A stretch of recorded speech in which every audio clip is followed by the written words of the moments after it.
Salut à tous, on se retrouve aujourd'hui pour parler du Paris Saint-Germain ce vendredi 30 août et on commence directement avec le programme du PSG pour cette fin de semaine. Donc aujourd'hui il y a eu entraînement ce matin à 10h30, également demain 10h30 l'entraînement avec la conférence de presse de Luis Enrique, demain 13h bien sûr pour parler du match contre l'équipe de Lille. Déplacement compliqué bien sûr pour le PSG, vu que Lille 2 matchs 2 victoires en Ligue 1, la même chose pour le Paris Saint-Germain, 2 matchs 2 victoires, ça sera le gros match bien sûr de cette troisième journée de Ligue 1. Et concernant l'entraînement du jour, donc on peut voir une petite photo de João Neves lors de l'entraînement ce matin bien sûr, toujours avec le sourire, la nouvelle recrue en provenance du Benfica.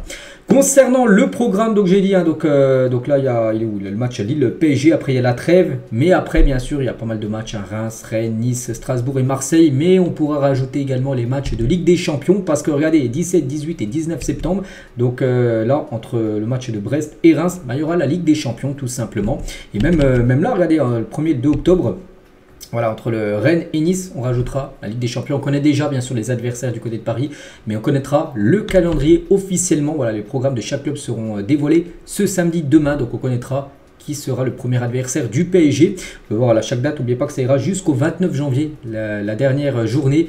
Ça sera plus fin novembre, voire début décembre, la 6e et dernière journée de phase de poule. Donc là, ça se jouera jusqu'au 29 janvier, bien sûr. Les matchs de poule de Ligue des Champions. Et on bascule maintenant voilà, sur la Ligue des Champions, parce que là, je vous montrerai les dates, parce qu'on pourra rajouter toutes ces dates avec les matchs sur le calendrier quand ce sera dévoilé demain. Mais voici maintenant les adversaires du PSG. Le tirage au sort a été fait hier, 18h. Et donc voilà, donc c'est un gros programme pour le PSG. Donc Manchester City à domicile, donc City, Atlético, le PSV et Girona, ces 4 équipes viendront du côté du Parc des Princes et le PSG n'ira pas par exemple au Wanda Metropolitano jouer le match retour contre l'Atlético. Il y aura plutôt des autres équipes, donc il y aura un déplacement du côté du Bayern, du côté d'Arsenal, du côté de Salzbourg et du côté de Stuttgart. Donc je ne vous cache pas les gars, le groupe est très relevé pour le Paris Saint-Germain. Pourquoi? Parce que déjà tu tapes déjà 2 gros cylindrés, City, Bayern, alors du pot 1 et même le pot 2. Le pot 2 c'est des équipes on va dire considérées un peu moins fortes. Tu tapes les 2 gros morceaux, l'Atlético et Arsenal, c'est les 2 gros morceaux du pot 2 et tu les tapes. Voilà, c'est quand même du très lourd. Donc voilà, c'est comme ça, c'est la Ligue des Champions. Après, voilà, on le sait. Regardez, par exemple, si on regarde avec les autres groupes des chapeaux, tous les gros écussons, là, le Barça, l'Inter, PSG, Leipzig, tout ça. Donc pour moi, c'est le PSG qui a quand même on va dire le parcours le plus compliqué avec les 8 équipes. Voilà, c'est comme ça. Par exemple, je sais pas, je compare avec Borussia Dortmund. Par exemple, bon, ils ont le Barça Real.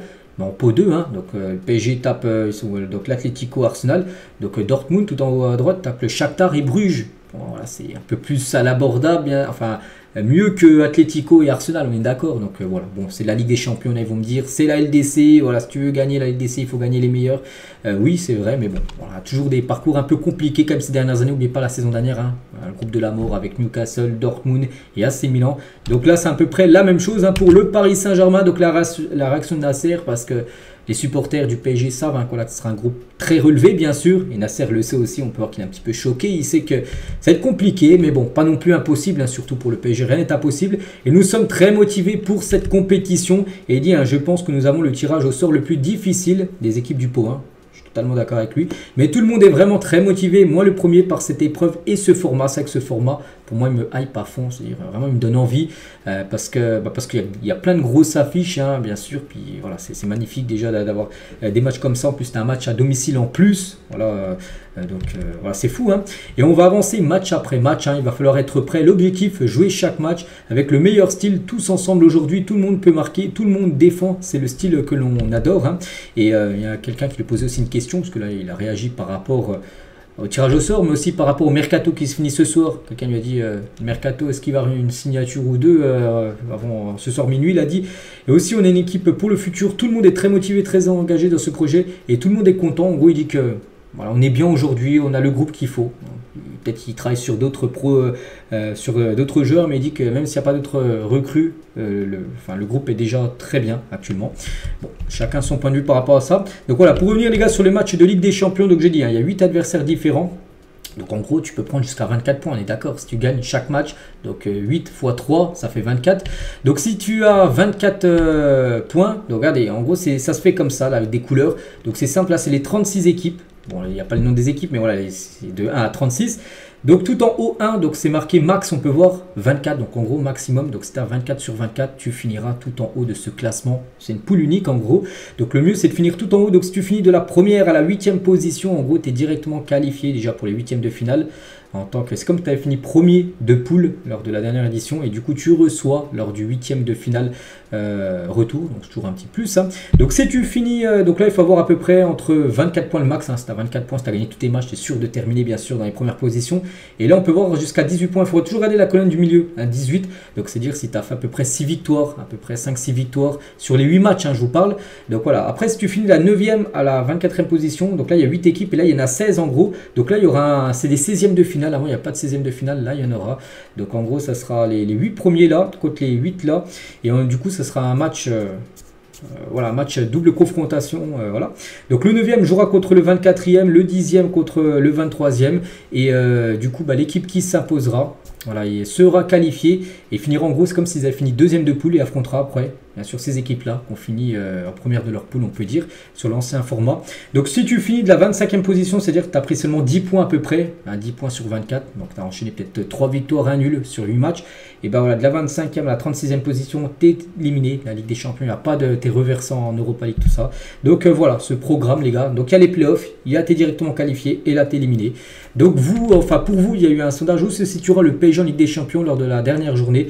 Donc qualifié de 1 à 8, les barrages de 9 à 16 ou de 17 à 24, hein, comme je dis le système de barrage, ou 25 et plus, t'es éliminé hein, jusqu'à la 36e équipe. Donc le meilleur du PSG a fait un petit sondage, et en gros la plupart, donc j'ai mis aussi de 1 à 8, donc parmi les 8 premières équipes. Donc c'est dire qu'il faut gagner au moins 5 matchs à peu près, tu gagnes 5 matchs sur 8, donc c'est dire voilà, sur ces adversaires là il faut en gagner au moins 5, peut-être Stuttgart, peut-être Girona, le PSV, Salzbourg, on va dire si les 4 moins forts tu les gagnes déjà toutes. Tu fais une autre victoire, on va dire, contre une des au-dessus, là, un gros morceau, tu es quasiment sûr d'être déjà au barrage, c'est sûr, et pratiquement, tout dépend après des autres résultats des autres équipes, mais tu es pratiquement sûr de finir dans les 8 premiers. Donc voilà, bon après, il faut essayer de gagner le maximum, bien sûr, de matchs, hein. Plus tu gagnes, plus tu as de chances d'être qualifié directement. Donc voilà ce que pensent les supporters. Il y en a pas mal qui va aussi le PSG finir entre la 9e et la 16e position, du coup, ce serait les barrages, ce serait un 16e de finale, où tu recevrais, par exemple, au Parc des Princes pour le match retour. Hein. Et donc voilà, hein, ce nouveau format de Ligue des Champions. Hein. Et durant cette Ligue des Champions, les clubs recevront jusqu'à 2 millions d'euros par victoire. Quand tu gagnes un match de poule, c'est 2 millions. Donc c'est quand même une grosse rentrée d'argent. 700 000 euros en cas de match nul. Et défaite, tu touches quelque chose. Peut-être tu vas toucher 50 000, 100 000 euros. Voilà, histoire de toucher quelque chose. Mais bon, hein, c'est quand même 21 fois plus si tu gagnes que si tu perds, bien sûr, le match en termes de rentrée d'argent bien sûr dans les caisses du club. Le PSG épargné par le fair play financier, donc l'UEFA a déclaré le PSG est un club qui fonctionne bien. Ils se sont délestés de plusieurs gros salaires, on pense celui d'Mbappé, de Messi, de Neymar à l'époque, donc voilà, le fair play financier, il n'y a aucun souci pour le PSG est totalement dans les règles bien sûr du fair play financier. Donc voilà ce que ça veut dire sur cette Ligue des Champions. Donc demain on connaîtra le programme parce qu'on ne sait toujours pas si le PSG affrontera par exemple City, Girona ou Arsenal lors du premier match. Tout sera dévoilé demain samedi. On continue, on va parler des joueurs du PSG convoqués en équipe de France. Donc 4 joueurs, Dembélé, Barcola, Colomoni et Zeremri ont été appelés hier par Didier Deschamps pour la liste là, de l'équipe de France. Pour les 2 prochains matchs, il y a un France-Italie et un France-Belgique au programme. Donc voilà, félicitations bien sûr aux 4 joueurs parisiens. Et Deschamps tient sur Bradley Barcola, il a dit à lui de trouver la continuité cette saison au club, titulaire ou pas.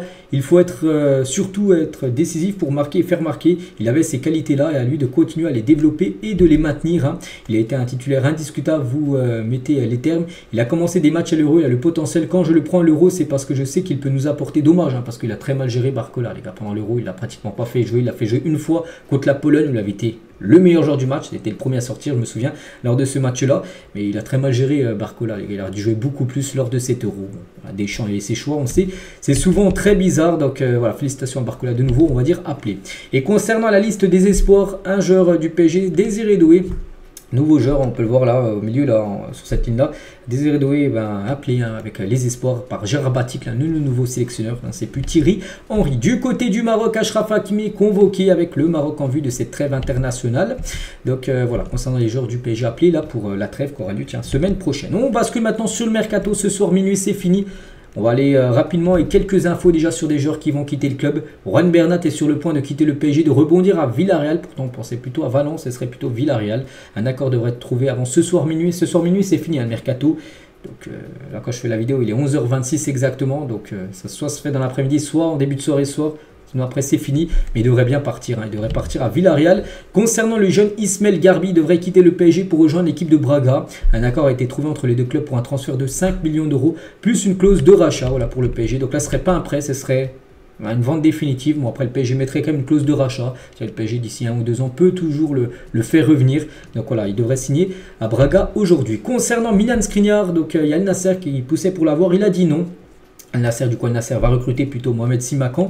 Et Skriniar, il devrait bien quitter le PSG. C'est l'AS Roma qui va tenter, là, sur ce dernier jour, ces dernières heures du mercato, de faire Skriniar. La Roma veut un prêt. Le club italien a mis le dossier Giallo en stand-by pour faire signer Milan Skriniar qui retourne en Italie. Ce serait une bonne nouvelle, hein, bien sûr, pour le PSG de le faire partir en prêt. Concernant Danilo, lui aussi, il devrait quitter le PSG avant ce soir minuit. Donc, il pourrait toujours quitter le PSG dans les dernières heures du mercato. L'AS Monaco n'a pas l'intention de finaliser un accord pour l'acquérir. Si aucune proposition européenne ne se concrétise avant minuit, Al-Ittihad, et qui montre un grand intérêt, pourrait devenir une alternative possible. Hein. Il a refusé à Al-Ittihad. Mais du coup, s'il n'y a pas d'autre club, peut-être Al-Ittihad devrait être le futur club de Danilo. Concernant Ugarte, donc je pensais que ça allait être officiel hier. Bon, toujours pas, pourtant il est arrivé il y a déjà 2-3 jours. Hein. Il a passé sa visite médicale, on attend. Bon, normalement, ce soir avant minuit, ça sera fait, les gars. Ugarte a terminé l'intégralité de sa visite médicale. Donc, prix du transfert 60 millions d'euros. Donc, ça devrait être annoncé normalement aujourd'hui, les gars. Aujourd'hui, vendredi, hein, vu que ce mercato se finit ce soir. L'annonce devrait intervenir là. D'ici quelques heures, Carlos Soler à West Ham, lui aussi, c'est quasiment bouclé. Lui aussi, hein, ça devrait être officiel avant ce soir minuit. Reste à savoir si l'option d'achat de prêt de 20 millions d'euros sera obligatoire ou non. C'est peut-être ça pour l'instant que ça coince. Pourquoi c'est pas encore officiel. Emen Kari, les gars, pourrait rebondir lui du côté de Sunderland. Pourtant, Luis Enrique comptait sur lui en début de pré-saison. Puis après, il a pu voir en gros qu'il n'avait pas rentré dans ses plans et du coup, il devrait partir. Il a été prêté à Lorient saison dernière. Là, il devrait partir du côté de Sunderland. Concernant, donc là, c'est les joueurs qui pourraient quitter Paris avant ce soir minuit. Et les joueurs qui pourraient arriver, il y a Sancho, mais bon, Sancho, me semble compliqué. Mais surtout, ce joueur, les gars, il devait aller à la Juve et du coup, transfert bloqué. Hein. La Juve a mis en stand-by Sancho. C'est peut-être une chance, peut-être pour le PSG, de peut-être essayer de le faire là sur ces dernières heures de mercato. Donc Manchester évalue maintenant, d'après The Athletic, le joueur à 30 millions d'euros. Si c'est vraiment vrai, les gars, 30 millions d'euros, il faut foncer pour un Sancho à 30 millions d'euros. Il faut le signer directement. Donc après, on verra si le PSG ou non va le faire. Donc il n'y a que quelques heures là encore pour le faire. À minuit, les gars, ça sera fini.